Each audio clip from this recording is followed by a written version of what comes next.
kapag nangyari sa inyo na namatayan kayo bigla, harto yung makina na diesel. Pag binumpa nyo naman ito na matigas, itong priming pump, wala namang problema yan. Ganito. Pero check nyo, ito yung pinakamalaga, meron tong tinatawag na shut off valve.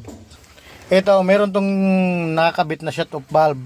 Ang purpose nitong shut off valve, siya yung magbubukas ng krudo sa kanyang injection pump.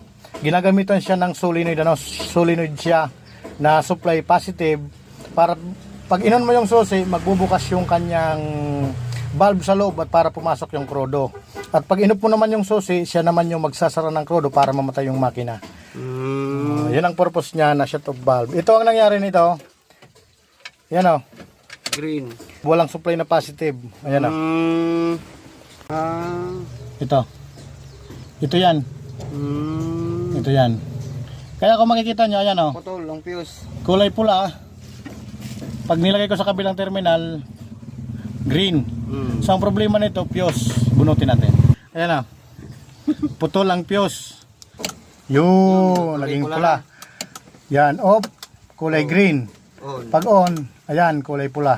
So i-start na to, ayan o.